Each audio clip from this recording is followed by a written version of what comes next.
Invading the internet, covering Web 2.0, coast to coast, worldwide, and everywhere in between. This is where you put the social in social media.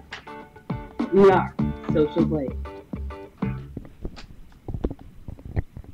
And we are Social Blade. We have a very special show, Social Blade show today. We have the purple-faced man with the green left eye. You'll see him right here. Right here.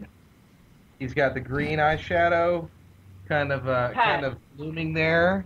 Kind of odd man, isn't he? Huh? Weird stuff. He is our special guest today. It's my uncle. Uncle DJ. We'll be talking to him a little bit later, but for now we're gonna go talk to Pat, and that's Patrick. Oh, by the way, hi, I'm JD. I'm the Social Blade. I'm Patrick Priest, and I'm not missing an action. I just have this. We're doing a contest tonight. If you can guess at what point during the show I start playing with myself, it's going to give you some stickers. Excellent. We'll take votes on Twitter. Just tweet out Pat playing with himself. That's the hashtag, and a link to the Social Blade show. And whoever nails that 4-second moment in time will win a free autographed sticker picture of Patrick, and he's not autographing with a pen, ladies. So keep that in mind. Ooh. Hey, you can go to my new Twitter, my new Twitter page, which is stuff my Pat plays with. Stuff my Pat plays with. Yeah. He's playing solitaire. He's playing solitaire. There you go. Up hey, in you got a good hand. If you're currently facing the screen and looking right here, you're going to see Victor Barrera with a little bit less hair than he had 2 weeks ago. Talk to us, Vic. Well, had to cut the hair, as I said last week. I donated it for what I feel was a great cause, and living with the short hair, it's kind of different. But hey, new year, new hairdo, it's all good. But yeah, I had hair down to the middle of my back until it was time to go get a real job, and I did. And it was the last time in my life that I came very close to tearing up and crying. That was about yeah, I guess it was that was 1996. In 1996, I had hair down to the middle of my back, and it was like I was a lion. It was crazy. Directly above me, right, like if you look at the purple forehead of my uncle, and like right above there, you're gonna see Urgo. Urgo is our special person tonight. He's special, like special Superman. Woo! Not an autism type of way, but special like we like doing the Superman stuff going on. Yeah. Hey guys. Special man. Urgo, how you doing? Are you still with us? I am with us. Yeah, I'm doing all right. I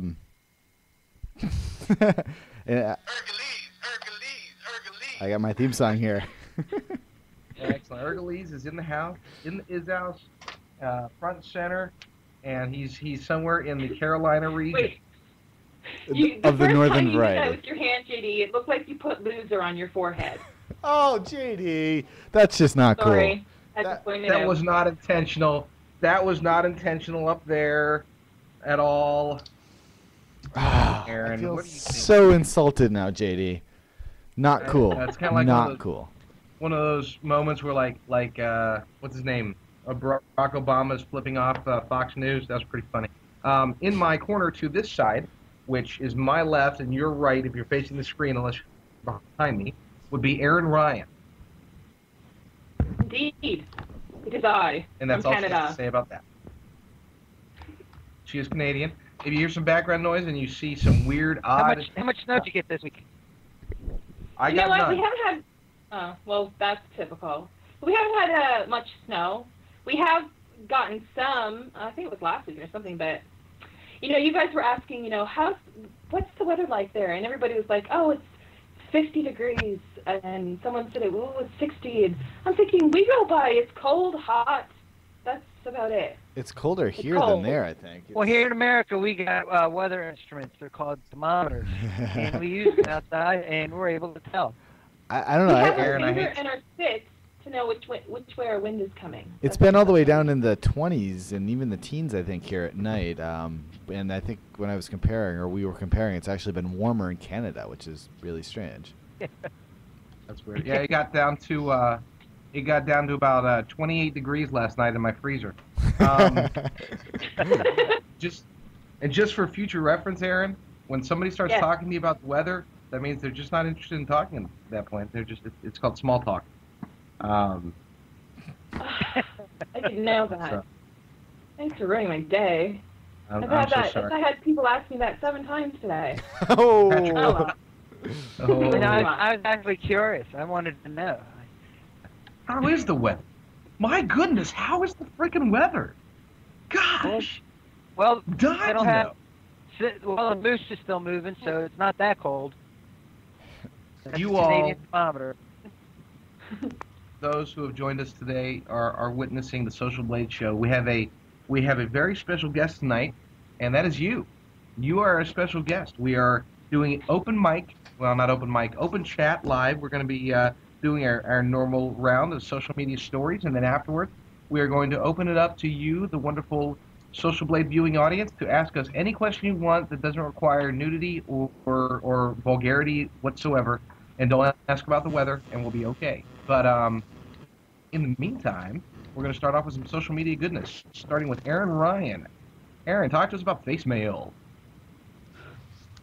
Well, it seems as though ever since Facebook was introduced to our computer screens, everyone and their mother, including JD's, as I recall in a previous show, is on Facebook. And we have been seduced by its doorway into other people's lives, even people we don't necessarily like. However, due to the human nature of just being nosy, we can't help but be lured into checking out statuses, who's dating or poking who, what cow is not being milked on Farmville, or what Dawn belongs to which mafia in Mafia Wars. And we like to gladly become a part of groups and pages that create common grounds among even more people that we can become nosy about. It is because of FB's addictive nature that Monday mornings are even harder to wake up to, not just because the majority of the world prefers weekends for the much-needed sleep, or the fact that they are the only days that happen to be you're the man or woman you're working for, but because it is the day that many have to go to work without Facebook. Until now. Our ever so popular, world-dominating friend of a friend of a friend, Facebook, has enabled our gossip powers in curious ways by allowing us to leave comments on statuses through, you guessed it, email. And so the communication continues. As long as you have your settings on Facebook set to receive email notifications, then you will be able to leave comments on statuses, which is really cool, because I'm calling it face mail. It's not its official name, just something I made up. The new addition that Facebook has made can make Monday mornings easier to digest and to think. Workplaces and schools thought they could rid their peoples of 8 hours without the almighty Facebook. As productivity may become bruised among coworkers, being able to make contact through email on FB puts the nose back on the face of Facebook. So get nosy. With that aside, has Facebook infringed on the one place facilities such as work and schools can't stomp out, which is email? What are your thoughts? You know, I think it's I think it was one of those things where a lot of people are now rejoicing at work because, you know, if their employees have banned access to Facebook, they can, you know, participate in comment threads and reply to Facebook messages all via their inbox, which, you know, may cause some issues for some of those Facebook addicted folks who will surf during work and such. But other than that, you know, I mean, it's all about Facebook increasing the ability for people to interact and further become part of the network that they're in and that they're participating in. You know, and I guess it seems kind of low tech, like, oh, now you can do everything via email, but it makes perfect sense because people are usually notified when, you know, people are commenting on statuses or whatnot via email, and it's you usually can't just reply to the email and have it be that. You have to click a link, go to Facebook, log in. You know, now you can just reply the email and take care of your replies and everything. I think it's a simple upgrade that ultimately will just mean a lot more activity on Facebook. Yeah, no, I agree with you definitely there, and you made a good point that it's definitely a low-tech way, but it's it's like a different way of doing an API that you don't need any third-party client at all. You get to extend it via email there. I honestly don't know why they didn't do this sooner. It's absolutely a great idea. Well, one of the things I was wondering, and I'm not going to disagree, I totally agree, in fact, but how many offices are actually banning Facebook to where the point where an email will actually be able to help the Facebook addicted people to, of course, they'll be able to answer to their emails, but they're still they could be watched in other ways. Like I know for a fact that we looked into stuff where, we can watch what other employees are doing on their monitor from our monitor. Don't you think that they're going to go through all that trouble? A big business is going to have the same type thing set up? I guess, yeah, they could. They very easily, all they have to do now is just block email from Facebook. I guess that's the easiest thing for them to do. So it really... And they'll block Gmail? Yeah. Well, yeah. Good point. You can go to your webmail and send it to Gmail. This is a move that is very clearly, exactly, directly, precisely set for those people who are stuck at office without the ability to access Facebook. Guess what? You can now, and that's why this was created. It's a brilliant move on Facebook's part, and I completely agree with Urgo. I agree with what everybody said. I don't disagree with anybody. There's actually only one downside, at least I think. You can't actually start a new conversation or anything via email, right? You can only reply to an existing ones. Yeah, it's all in reply to things. So if you if I wanted to send a message to Victor and he hadn't actually sent one to me first, it won't work. But but you'd have to get one. Somebody wrote in the comments, and it was funny because they're like, people who are banned. I read the comments on the article, and I was like, thinking, this made total sense, because someone said, if people are banned at work, why aren't they using their phones to access Facebook? So, I mean, it might be a little bit of a revival of email being fun again, because, I mean, ever since, it's like those chain letters, it's kind of just died down to work, and you go to your social network. So this might revive the emails being fun again. Who knows? But it's, it does give you another access point to Facebook. And any type of access to a social network, we're totally for. Yes. Yeah, so I'm against this completely. Knew that was first coming. Off, leave it to Urgo. If there is a downside to anything, Urgo will definitely find it. If there's a turning point and an additional positive to something, then Aaron will totally find it. If there's something funny, Patrick will totally find it. And if there's something intelligent, Victor will totally find it. I don't find anything. I just kind of play off everybody else. So keep that in mind as you guys listen to us talk and you prepare your questions and answers that are going to follow after the batch of stories that are coming up later, including this one. Now, I do have one physical response to the Facebook what you call it, face mail? Face mail. Okay, I just did it, and it's showing up on the screen right. Maybe it already passed. Oh, there it went. Victor, what was that? You missed my face palm. I face palm. That was awesome. Oh, face palm. Oh, I see it. There it is. Took a while to travel here. It was so far from being clever. It was really more of a time filler. If I didn't know any better, I would have thought that I was trying to fill time by doing that and extend the show even longer. Man, I'm silly sometimes. Aaron, tell us more about it, or segue smoothly into the next story. Oh wow, he's putting me on the spot, but I can do it because I'm gonna quote Pat. I can do it because I'm a journalist. Well, who talks about Facebook a lot? No, you know who really does talk about Facebook a bunch? Mashable. Like every time you go on their website, they're always repping, Facebook. I know their social media blog, but I mean, they really do have something for Facebook, I feel. I think everybody should have something for Facebook. Not kidding. Well, speaking of Mashable, it is the site that's happening. Speaking of Mashable, does someone have something for Mashable?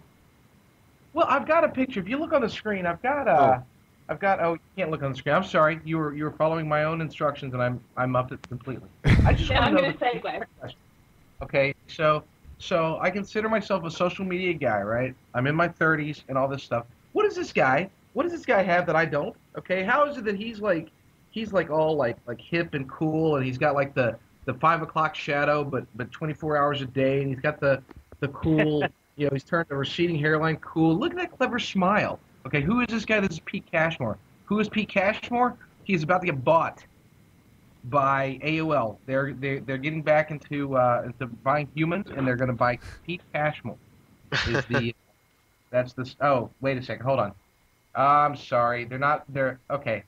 Breaking news is that I was wrong. They're not actually buying Pete himself, but AOL is lusting after the company Mashable.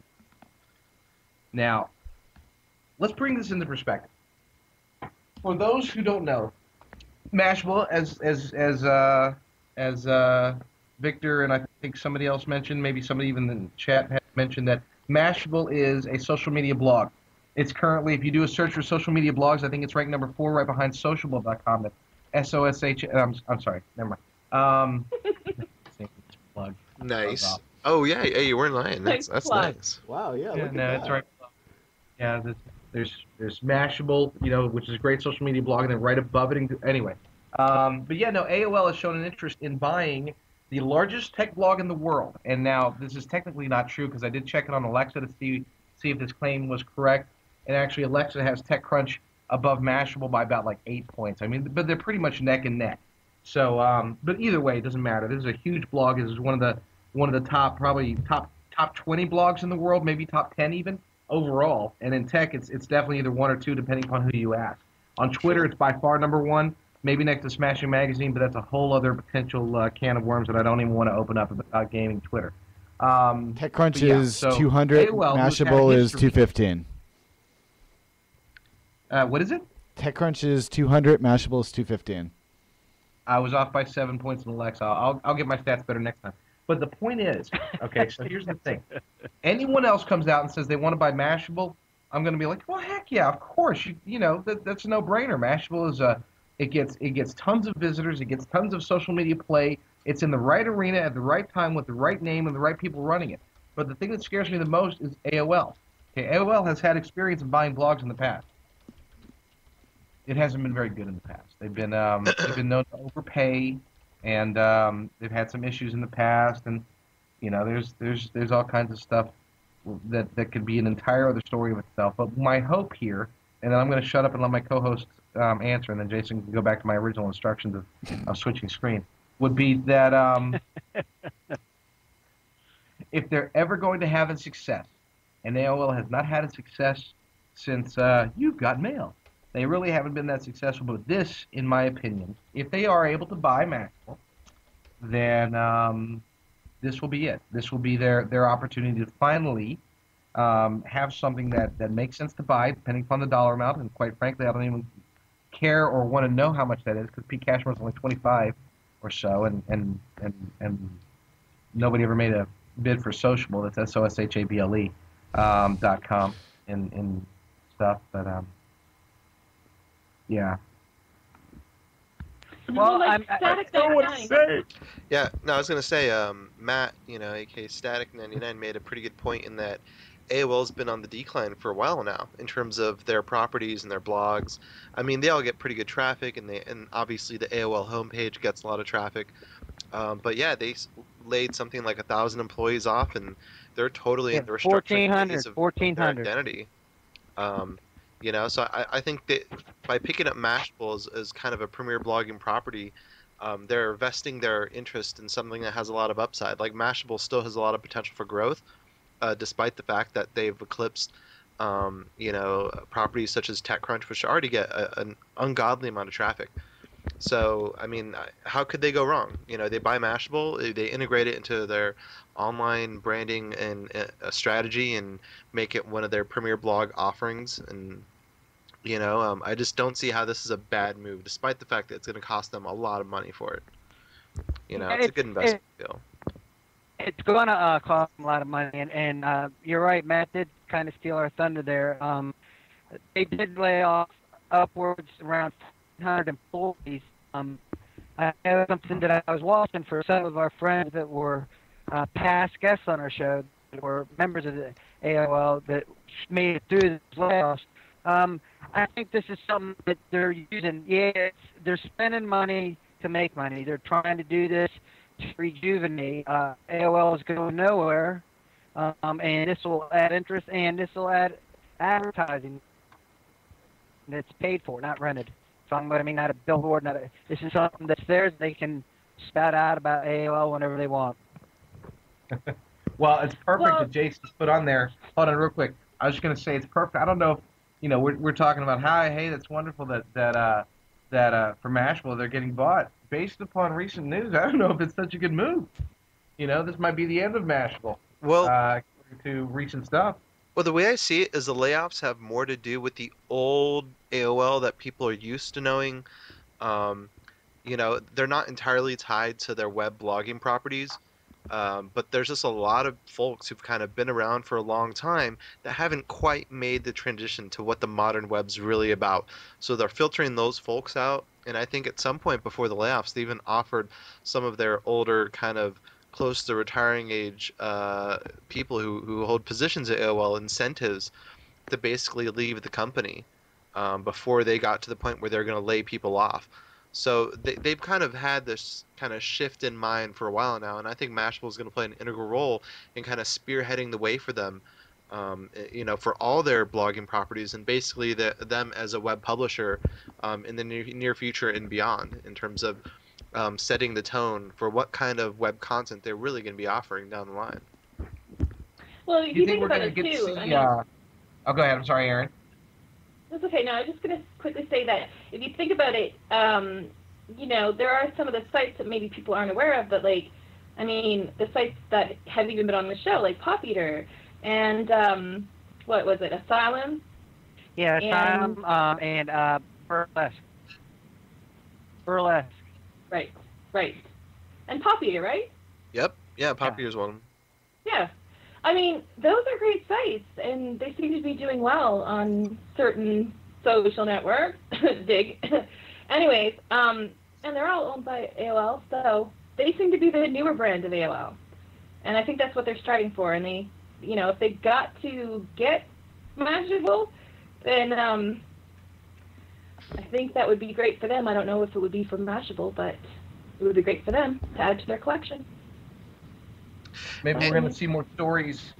We're going to see more stories on Mashable about how wonderful Propeller is. Yeah, I'm interested to see how basically AOL ownership of Mashable is going to impact their content stream. Like you'd figure they'd probably just let the people who run Mashable kind of do their thing and keep the growth happening and keep their content stream, which is pretty liberal, in terms of just what they allow. That it's not all hard-hitting tech social media news, but there's a lot of offbeat stuff there as well. And like Teach had said, I think that, who knows? AOL could be the death knell. Like if they try to turn Mashable into something that it's not and kind of don't continue to run Mashable in kind of the spirit that it was started in, they could run into some issues, especially if the core audience of Mashable just kind of ends up understanding that, hey, this isn't the same Mashable we fell in love with. That's gonna cause an issue down the line if that's the case. I do believe that, like any marriage. I do believe that T-Ched's comment deserves some airtime because that's pretty darn good. And I'll go ahead and give it airtime. Yeah. Yeah, and honestly, like for the most part, there's not too many AOL-owned blogging properties that I can mention that really have a lot of personality, at least compared to real good kind of organically homegrown blogs that have kind of really come into popularity outside of what they can get from homepage traffic or redirects, So. Right. Yeah. No. T-Ched has compared AOL weblogs to a really smoking hot and convincing blow-up doll. So, Nice. Smoke it. That's awesome. No, but he did ask, did they really buy them? And they're looking into buying. I think that there's enough convincing kind of hearsay evidence that Gawker's pulled together, or Valleywag rather, that is pointing in the direction of yes, it's like going to happen officially, like pretty soon here. But who knows? It may not happen. But from what I've seen and from what I've read, it's definitely one of those things that's like in the pipeline, like ready to get finished, you know? Sure. Because at this Well, I point, mean- they're just talking moolah. They're talking how much money is Pete Cashmore really going to get for Mashable. Well, he should get a lot for it because it really is a good blog. I think it's even up for a Shorty Award, if I'm not mistaken. Can we confirm that Yeah, it is. somewhere? It's probably It is. up for like 1 million of them. I know someone Is it up else for is new? up. I know who someone else is up for a shorty word. Ooh, like Ooh, that- Amy Vernon. I think she's up for bacon. But someone even closer to our hearts. I Social know, Blade. I know. Amanda's up for one. Amanda Ryan's up for Very one. I know nice. that. She is. She is. Excellent. Yes. Everyone. Social Blade, for those who don't know, is up for the Shorty Award for Best Comedy. Best No, comedy. that's- Thank you to Patrick Priest for making that all Yes, possible. Patrick has made our victory pretty much guaranteed with stuff Pat says. We're going to win the Shorty Award for the funniest web show. No, wait. That's not. What are we up for? Aren't we up for an award? For news. For Yes. news. And look. So, News. someone thinks you rock, JD. That's awesome. Yes. That's just awesome. And they think that you and Kevin Rose rock. Yes. Assuming that. If you can read this. Kevin Rose That's doesn't awesome. deserve to be spoken about in the same sentence. J.D. Rucker. J.D. So if Rucker you haven't and said- Kevin Rose Judy are- says, I nominate Yes, at Social that's Blade for a Shorty Award in Pound News because at Kevin Rose and oh boy, rock. No, but seriously, scroll down there and let's see, like, all of our amazing friends and fans and family, audience members that have just scroll down real quick, JD. Who is Or- Judy Ray? What a retard. Sorry. I mean, you guys are awesome, and Not if the you same haven't one. voted yet, please do. Take your time. Sweet. Oh, look, Josh Charles. Very nice. Thank you, Josh. Thank you, April. Thank you, Donna Ryan, Gerald, Bridget, Aaron, El Matt, Squatcho. there's Deathwish, And Donna, Mom. David. Oh, that's good. So though, no, seriously though, everyone, if you go to Shorty Awards /Social Blade, we really do need your nominations because we're so close. We just fell out of the top 5. We're in 6th place at the moment.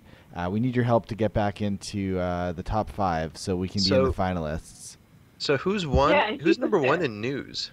At the moment, It is the Brazilian. Yeah, it's so weird. The top 2 in news here are both Brazilian shows or news sites. One's Huh. this is what even bothers me even more. Number 2 right now, if you can see on the screen, I'm trying to make it a little bigger.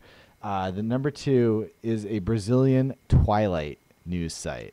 Oh Yeah. no! Please tell me it's not like some Twilight fan fiction. That's But terrible. they got 508 votes right now. At the moment, we're down with I think 70 votes. So come on, guys, we really need your help. yes, there's we no do. way. And keep in mind, There's no way a gonna Brazilian say real- Twilight site is better than Social Blade.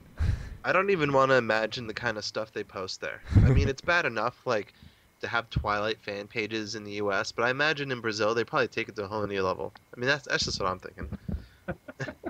so I'm thinking. So here's the offer that we're going to put out there. We're going to do this for charity.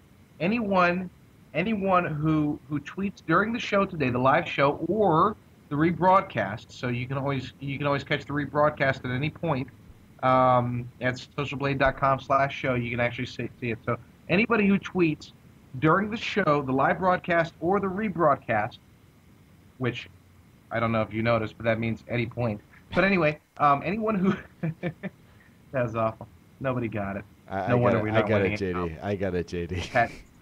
Pat really needs to do more airtime than I do. But anyway, anyone who tweets during the show, we will donate a tweet of our own to the charity of your choice.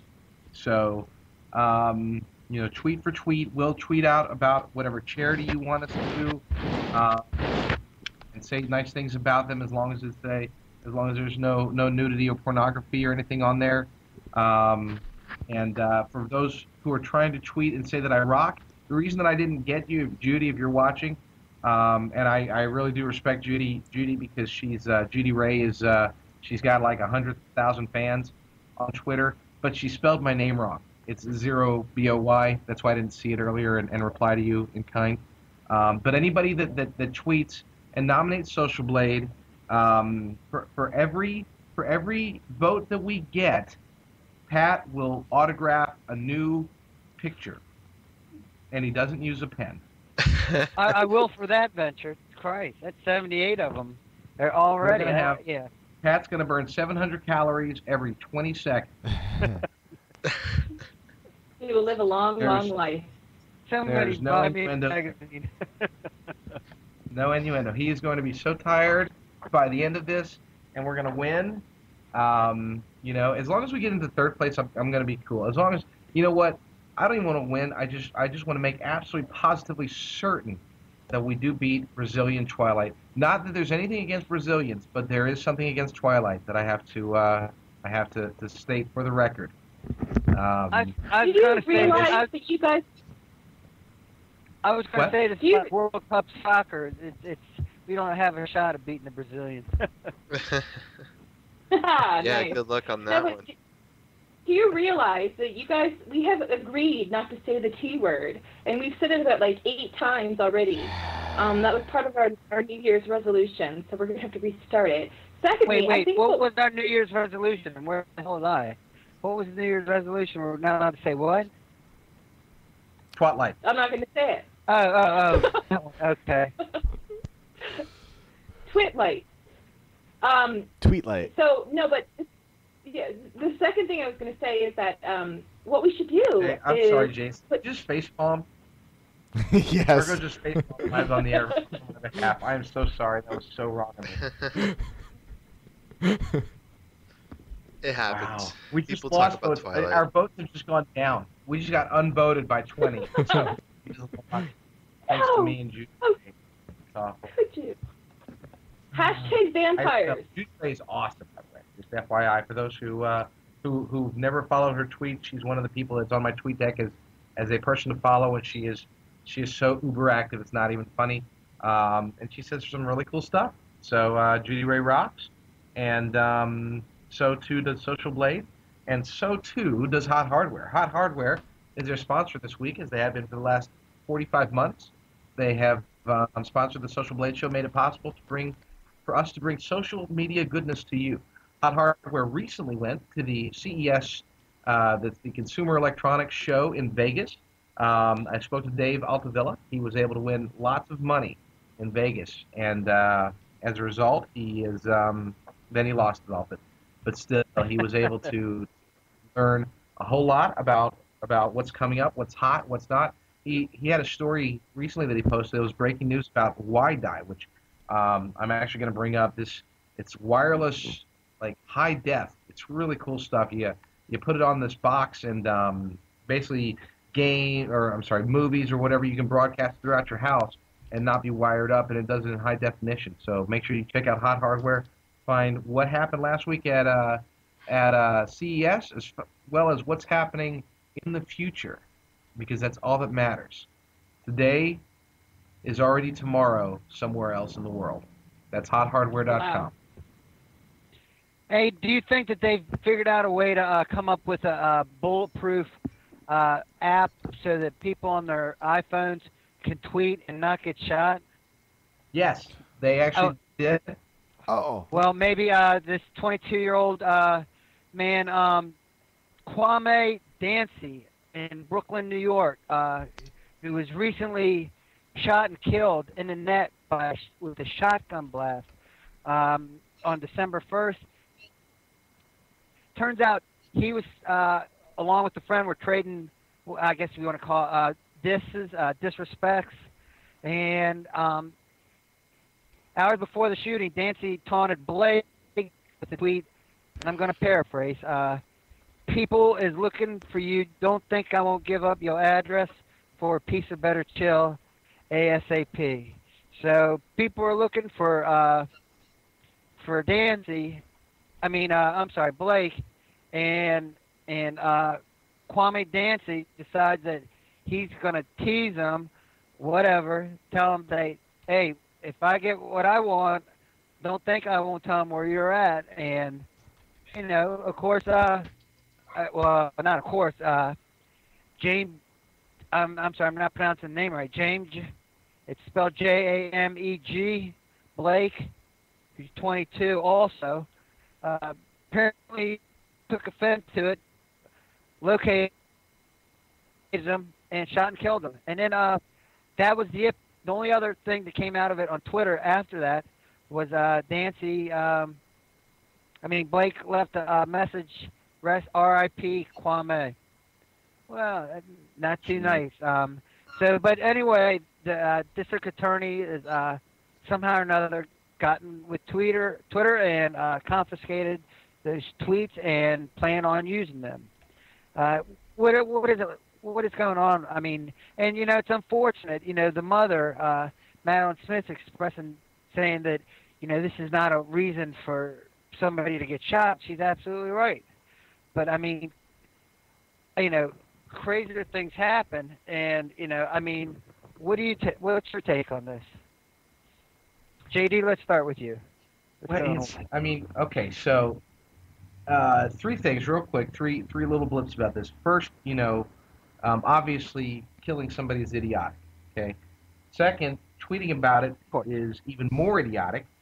And third, this does bring up a point. It's been a little bit in the past used a little bit how social networks can be used as evidence in a court of law. There's other instances where people posting on social media has come back to haunt them. This will be, as far as I know, this is going to be the first true case of actual straight up murder that where a tweet will be brought in as evidence, basically, and that's not a testament. I shouldn't say that. That's a sign of the times. Yeah, if you're stupid enough to kill somebody, don't tweet about it. Okay, well, that's just. He didn't actually tweet about the killing. The only tweet after the killing was him saying R.I.P. and this was 2 days later. And I mean, it's typical for when a person dies for the friends to come in and say R.I.P. Michael Jackson, so on and so forth, Orville Redenbacher, whoever died during Twitter, and so on and so forth. But you're right. I mean, for them to have this type of argument and then turn around and go off and shoot the guy, and then think that he's not going to get tied to it is crazy. It's insane. And it is alleged. Yeah, put that in there. Yeah, because it is alleged. I always have to throw that out there. Sure. All right, Aaron, and I always have to interrupt Aaron. It does. Aaron, how's the weather? Cold. Aaron, you were getting ready to say something? Yeah, and what's sad about it is that they were friends. And so, I mean, even though it's alleged, it's just that they were friends. And it is a sign of the times, like JD was saying, because, used to talk or pass notes or, now it's passing tweets. And those things can come back and haunt you more so than, getting sued or what's going on Mashable. The thing is that it'll also show, what you did last night. It can be your alibi, too, and it can show what you did last week when you got mad at somebody just went off the handle on Twitter. So it's kind of a reminder to be careful of what you say and definitely be careful what you do. Don't go killing anybody. That's my after-school special. Well, yeah, and I mean, I understand, and those are all good points, but keep in mind, I mean, and, I know that I'm not trying to paint Canada out to be Mount Pilot, but I mean, they might have been friends. I think they're more of acquaintances. Friends really don't say that type of stuff. They don't make those threatening gestures as far as saying that they're going to give you up. Apparently, I mean, if they're doing something wrong, they're doing something illegal. If people are looking for them. So I mean, but still, it's a reason for them to end up being shot. So you just got to be careful what you say to people. Victor, you got anything on this, brother? Victor?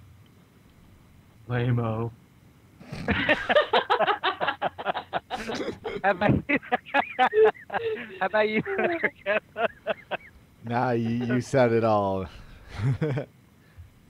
Okay. I'm gonna find out who said that. That was great.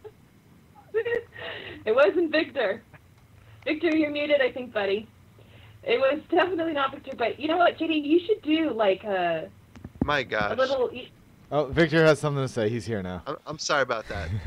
I said something really awesome, and I'm just not sure I can replicate it.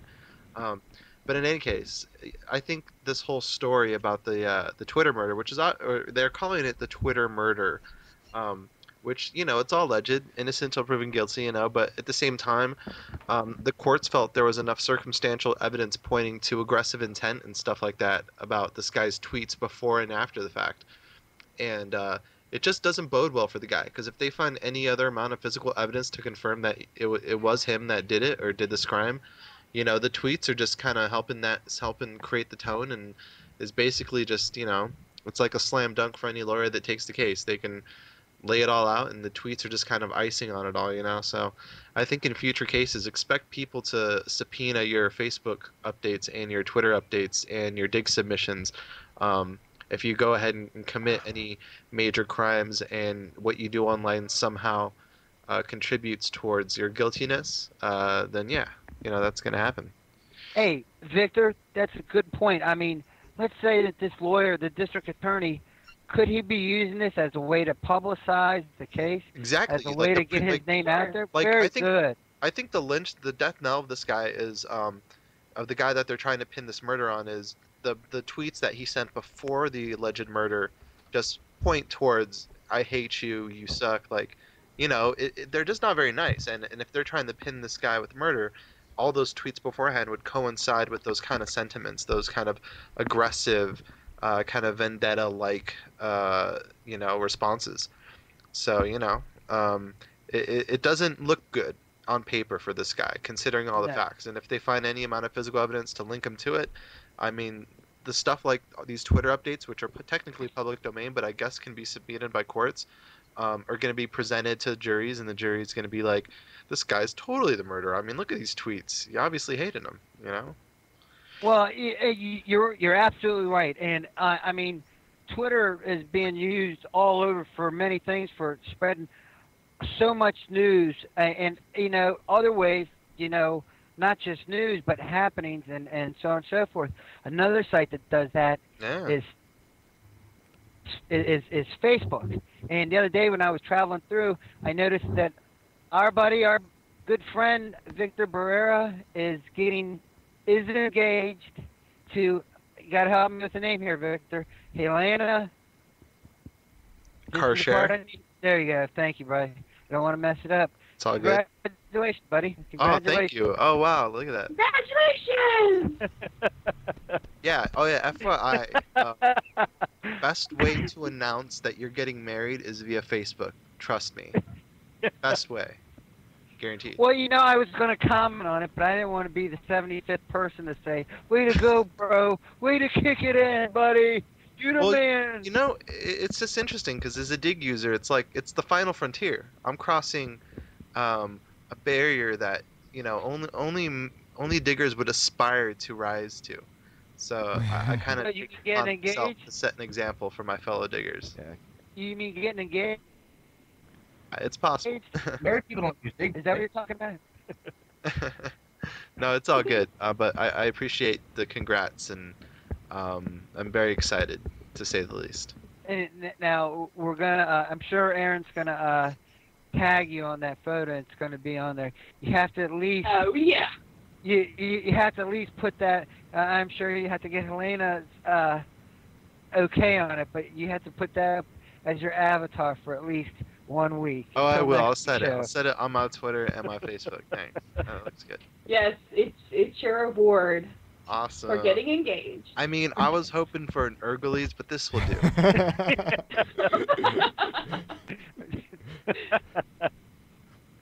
Yeah, it's funny, Victor, because we all knew you were, well, we were notified yesterday via Patrick Paris. There you go, Victor, just for you. Oh, yeah. And you had mentioned it today to me when we were talking, and I had to totally pretend I did not know. Well, I'm drawing you. I wanted to bring it up in today's show, and then, you know, rather than get with Urgo and JD and let them know, let me know after you do the One Piece, go ahead and mention this. And she writes it in there. Don't, that thing that you're not supposed to tell anybody about. And everyone's like, what is it? Tell me. What is it? You got to know. You can't have secrets. You tell us now. That's what we were getting beat up about. True. So, but that being said, we've talked about Twitter and we've talked about Facebook and Victor and his lovely fiance, Helena. One thing that we haven't brought up as of yet is YouTube. Urgo, you got anything on YouTube this week? No, there's nothing going on with YouTube this week. Nothing at all. Okay. You pulled the pack. Yes. Yes, actually. Let's roll on to the next story here. No, we got something here. It's actually not really 100% confirmed, but there was a little rumor going around. First, everyone probably knows Google released a phone this week, or not this week, but a week or so ago, called the Nexus 1. There's a rumor going around that they sent out a whole bunch of these Nexus 1s to prominent partners on YouTube. Partners are basically people that have applied for status on the site that have been screened and promised not to put copyrighted material and things like that up. And as a result, Google puts ads on the videos and they share the revenue and they can do other things like upload long videos and whatnot. So as an extra thank you, at least one person here has admitted and even showed that they got this Nexus 1 phone free from Google as sort of a little promotion. I personally did not receive one. I am a partner on YouTube, and I didn't receive one, so I'm a little upset, but nah. Oh, boo on that. Well, Urgo, to be honest, you had Google Wave, and you didn't play with it. You need to play with these tools when you get them. I think Patrick's got a point. But then again, I mean, the whole Google Wave thing was great for like a minute. I remember getting on it, and everybody was super excited, like really gung-ho for a second. And then like a week later, nobody was on it. And it just kind of fizzled out. But, maybe if you would use it. What got me burned on is like, hey, this is a great new way we can share digs. And I'm like, I don't have an account. That's why I want to get away from G-Talk. So now I'm stuck with people trying. I'm still getting dig requests through Google Mail. Where does it stop? Or Google Wave or whatever. Is this one of the girls or partners who got a Nexus 1? Yeah, this is really the only person that's really, at least that I found. I was looking around a little while. This is the one that the story was written about, and the only person that really went out and said that, Google gave me this. I'd watch her unbox a Nexus 1 any day. Yeah, I was just getting ready to say, Victor, let's look at the picture here. We got Urgo at the top, and this lady at the bottom. Which one are you going to give Alexis to? Nexus. Urgo, you the man. Nexus, Lexus, whatever. Well, I don't know. I must admit, though, there's been a lot of buzz about the Nexus 1. I played with one the other day, and it was actually really cool. Like, I got to admit, I would probably drop my iPhone and maybe try one out, JD, you're getting one, aren't you? Oh, you got one, JD? You bought it already? I don't have it yet. I ordered it. But I'll bet when you get it, it'll be awesome. You're already like a big fan of the Android OS, right? Oh yes, I'm a huge fan. Nice. Yeah, I'm a big fan myself. Also, I've been waiting for an Android phone to come out that works on other 3G networks other than T-Mobile, and there aren't any really good ones right now. I like the Nexus 1, but it doesn't have a keyboard, and they said that the next version of it should. So that's what I'm kind of hoping for. My question is, because the Nexus 1, when they unveiled it, it was a really sweet looking device, like really awesome hardware specs. But they still don't have multi-touch, right? That's something they haven't really done yet. I wonder what's up with that. They do have like a 5.4 megapixel. True. No, right. It's supposed to have a kick-ass camera. I know this really isn't the whole point of the show, but they did actually talk about multi-touch. I watched the press release for this phone, and HTC, the manufacturer of the phone, said that it's the device itself is capable of doing that, but the software isn't capable at the moment. So there should possibly be a software update at some point in the future. that'll support So it's that. a software support issue at this point, not necessarily that the hardware is incapable of multi-touch. I That's guess. right. Yeah. Nice. Okay. Well, that's good to know. I'm sure that excites a lot of Android fans. Yeah. Are you talking about the video? I was in direct reference to a couple of things there. sorry. I heard fans and excite and okay, I'm sorry. Oh, go ahead. Well, See what T phone, said is right. Google, Android, gotcha. No. I'm back. Google, YouTube. So there was one other thing with YouTube that sort of, it's not really news per se, but some cool thing that we saw this week, which was this site called I keep saying Synchtube because that's really what the name should be, but it's Synchtube, which basically you just go to Synchtube.com and it's an easy way for you to share a video on YouTube with a whole bunch of people at the same time. So if you see here, if I move this up a little, Aaron and I are both here in the video. If we click play, theoretically, if you watch the timestamps down here, and I click sync, we should both be watching at least close to the same point in the video at the same time here. It's not syncing very well at the moment, but this is great if you're on the phone with a friend and you want to share a video together. And make sure you're watching at the same point, even though I could, I guess, pause here and wait for Erin to catch up. And as soon as she gets up to 23 seconds, or I can go back a little, we can be watching it at the same time. So we're watching Social Blitz on the youtube.com/socialblade channel here. Nice. Pretty cool. You know. So go ahead, Aaron. I was just gonna say that I had to put this in our Google Docs meeting twice before Urgo picked up on it, and he's the big YouTuber, right? So he finally said, like, what is this woman putting in these Google Docs? So he finally checked it out. I'm going to tell you that he tried it out, what was it, how many times? 3 or 4 times last night? Yeah, about that. Do you remember? Yeah, I used it several times after that, yeah. Yeah, and he was super psyched, and he's like, I'm going to use this all the time. But it does sync up better than this. And what's fun about it is that, you can sit there and you can pause it, and you can comment. And if you have family, I hate that video. But if you have family that, doesn't live close by, you can share memories together. This is what I did for my after-school project. Share it with your mom, if you're in college. Or, you want to show something to your grandma, like your photo slideshow that you made using your movie maker. Show it to your grandma and share it and spend the time together. I think this is a cool tool. Make your grandma shake her money maker? Yes. So I'm just showing here 2 different web browsers, or at least close to the same point in the video when I click in different places and click on sync.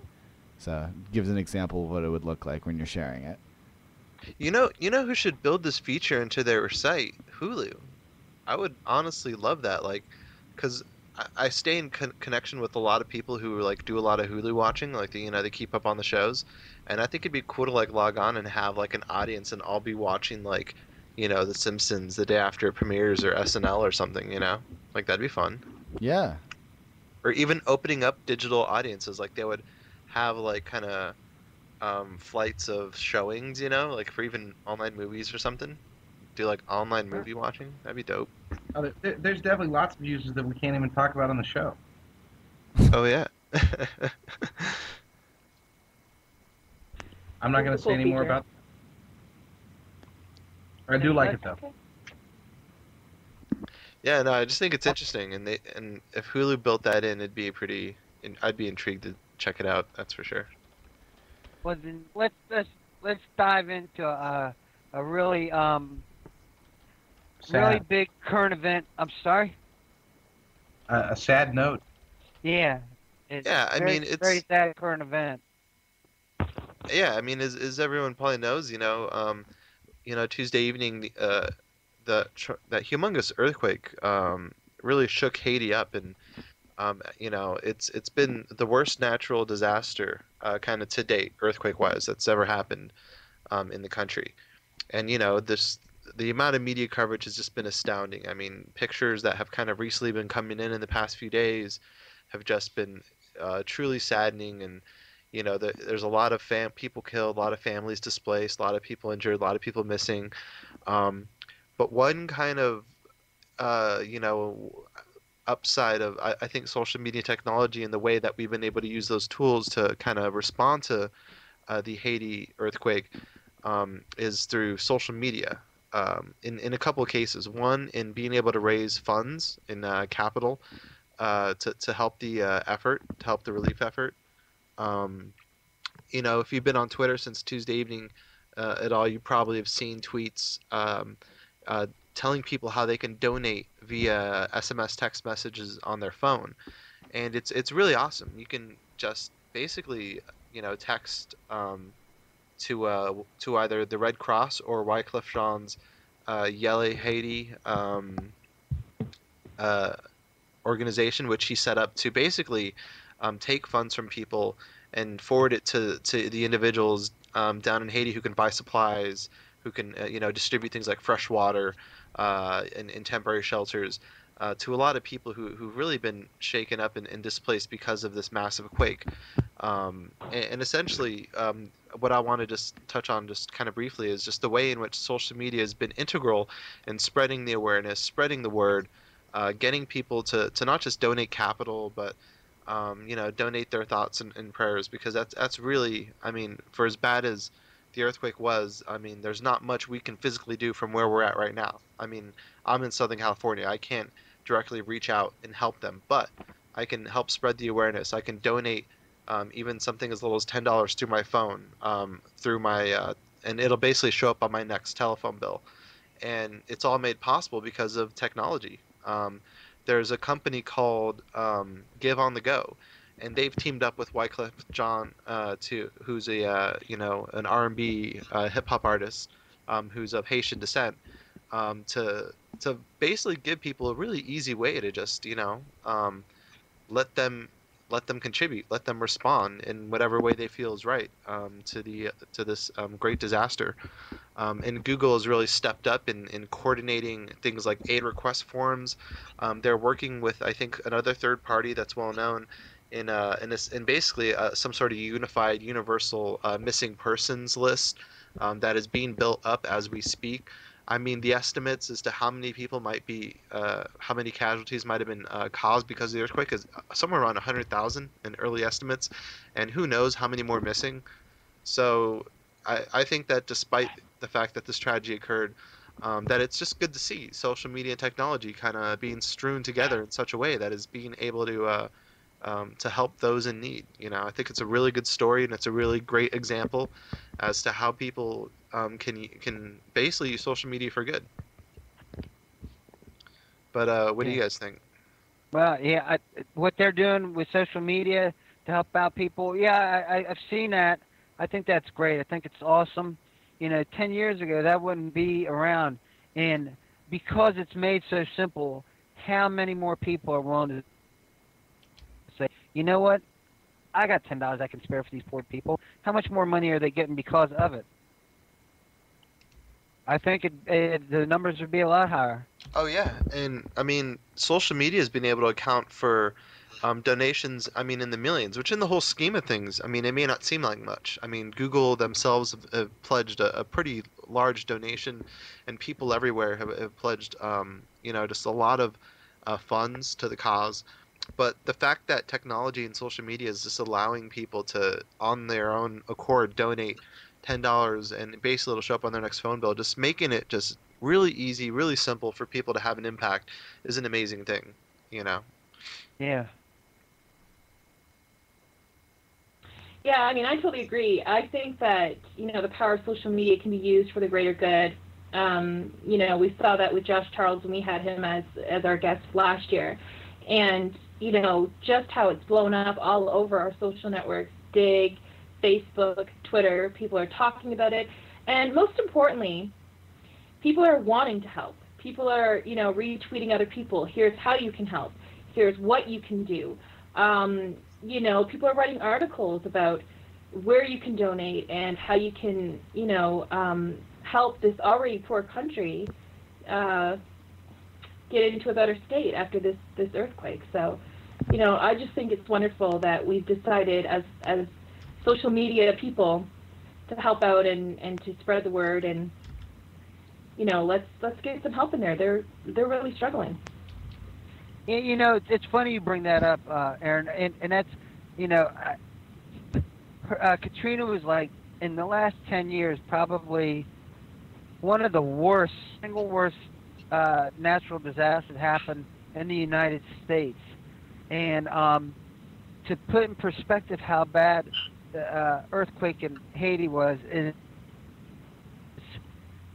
45 to 50,000 confirmed dead, as many as 100,000 possible, damages in the billions and billions of dollars. That would make it 1,000 times worse than Katrina. Not just dollar-wise, but in human loss of life. How horrible is that for a country? How do they survive from something like that? I mean, I don't remember the numbers on the tsunami, but this seems catastrophic in comparison to even that. Oh, I mean, it definitely is. And, you know, it's really, really unfortunate, and it's really, really sad, you know, because they were already poor to begin with, and now it's like there's structures that they don't have hospitals, they don't have running water, they don't have anything. And, you know, you do feel kind of helpless being on this side of the world, just, you know, having your luxuries, and then something like this on top of it happens to them. So, you know, I wish the best for them, and I hope that we can together, you know, band together and make a difference and help them in any way we can. But at the same time, also be careful of those people that are out there on the internet waiting to prey upon, you know, this tragedy and looking to earn themselves the dollars. So if you are going to donate, please know your background, know the history, and do your research before you send the money, because you want to make sure that if you're donating, it's actually going to help them. So. Yeah, I was actually wondering originally, now that I see both these numbers on Google, it pretty much confirms that they're valid, but that's really a good thing to point out there, to make sure that it really is a valid way to donate. There's only two major ones taking donations via SMS, and that's Red Cross and the Yellow Haiti Earthquake Relief Fund that Wycliffe Jean started. Right, which they're both on the screen here now. Yeah, and Give on the Go, the company that's providing the technology that actually acts as the liaison between your telecom, you know, your wireless company, and the funds themselves. I mean, they've really stepped in really quickly and have kind of helped out the cause, just making it really simple, really easy for people to, you know, donate. I mean, it's amazed me, the level of response that I've seen on Twitter, just in terms of awareness. Like, I think Spill Russ said in the comments that, you know, he said he did his part, that he spread some pictures and stuff of the aftermath, and I think that that's really important, is that there is a continued cycle of information and news and coverage and awareness that's being facilitated because of social media. I mean, obviously not just because of social media, you know, it's on the TV, it's on the radio, you know, it's on the news every night. But when it comes down to it, is that the average Twitter user has probably seen a whole host of these tweets, and, you know, it impacts them. It gets them part of a collective response that, hey, you know, we may not be physically there to help them out, but we're going to do what we can from wherever we are in the world because of technology. Reddit really stepped up. Oh yeah, Teach Ed said that, and that's something that I didn't mention, but it kind of goes along with the Google spreadsheet that was created to basically act as a kind of relief request and situational kind of request form that it can actually be used by local Haitians via SMS text message. But yeah, Google's, I mean, aside from pledging a lot of funds, they've really provided an infrastructure for people to request water, to request aid, to report missing people. And on Reddit, you know, they had something on the front page there for almost the past day about how they can, you know, basically help out by spreading this form. That it gets on the front page of Reddit, people email it to people, they forward it to people, and it gets out there, you know, and it's really wonderful that we can use vehicles like Reddit and Twitter and Facebook to spread the news and spread the awareness. Momzilla54 says Compassion International has 60,000 kids in Haiti who are sponsored by people worldwide. Lots of them are in the Quake area, and they are doing some kind of relief efforts for those kids. Soji Shirt says, I belong to a poker forum, and surprisingly, they have raised a lot of money for Haiti already. So even people here, right here in our audience, are making a difference and becoming aware of what they can do and sharing it with us. So thank you. Yeah, no, it's great. I mean, anyone and everyone who's got anything to contribute in the response to the disaster in Haiti. I mean, it's amazing, the level of response they've seen. Just a reminder, this being our last story, and I'm not trying to cut this story short. We want to take this next opportunity when we get to it to have you guys get ready, make your phone calls. We'll edit out some of my stories or whatever we got to make sure that when we post it tomorrow, that phone calls are added in to the when Urgo edits the show, that the phone calls are edited into the YouTube version of our show. So if we run over a little bit today, it's only because we want to include you guys as much as possible.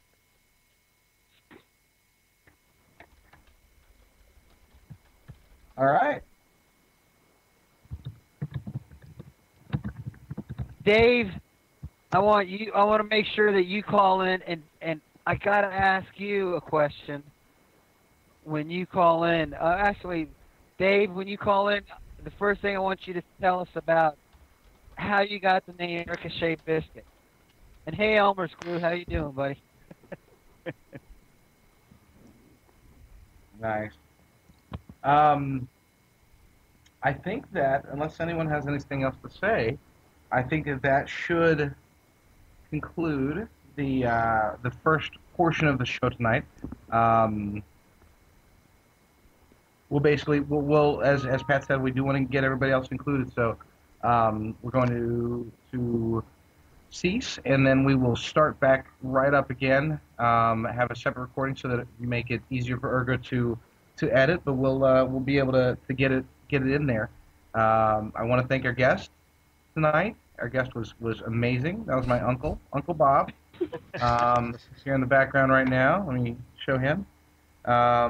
He touched me in bad places. I need a grown-up. This is Uncle Jessup. Uncle, how you doing? I'm great. Look at that show. I love it here. I don't know who that, what happened to his voice, but he's a good guy. Special thanks to, of course, you, our wonderful audience. Make sure that you follow us on YouTube, Twitter, and Facebook. You can find us at Social Blade on all three of those special, wonderful social media channels out there. YouTube, Twitter, and Facebook. We need more fans. One thing else that we do definitely, fully, absolutely, positively need is a vote. Please go to the Shorty Awards. It's you can go to our Facebook page, vote for us. There's a tab on there. Thanks to Aaron Urgo, or one of the two, or both simultaneously. Congratulations to Victor Barrera for the end of his bachelor life, the beginning of the next realm. And it's been good having you on Dig. I hope you know that once you get married, the Dig is pretty much out the door. So it's fun having you there. The married man on Dig. Wait, Yeah, JD's married, right? Remember this. Says the married man on Dig. Okay. Yeah, and I haven't been able to dig in 3 days. So that has nothing to do with my lovely and beautiful bride, my wife. But yeah, please go to our Facebook page, facebook.com/socialblade, and click on the little tab that says Vote for Us, or something to that effect. Vote for us, and vote for us on the Shorty Awards. We want to win. We want to bring more great and wonderful news to you, the Social Blade fan. Don't forget, every time you vote, you'll get a autographed picture of Pat, and we're not going to discuss any further where that autograph comes from. So with that said... one last thing I want to announce. And one last thing that Pat wants to say. It is next week's guest is none other than the #1 female digger Amy Vernon. It's true. Technically the #1 female digger. Yep. Yes. Really? Yes, and there was an article actually today about her. I did. I remember seeing that. Yep, and we'll talk about it next week. Yep. No. People come in next week and check it out. That is incorrect. I thought that M. Lopez was the #1 female digger. Oh, no. Burn. He's the #1 all-time submitter. Oh, Male and female. Fair enough. Yeah. Fair enough. The guy submitted. So Michelle, if you're watching, Amy is on your tail. Michelle Lopez, everyone. I'm just kidding, Miguel. If you're watching, which I know you don't, so I can say whatever I want about you. But if you're watching, I'm sorry. Don't stop digging my stuff. Stop submitting 20 a day. Yeah. Heck. And for the rest of the show, that is Social Blade. And don't forget, Thursday nights, 7 p.m. Pacific, 10 p.m. Eastern is when we play. We also play at 11:30 if you happen to be up in the upper northeast region of Canada, known as Nowhere, where they talk about the weather 7 times a day. We are Social Blade. All right.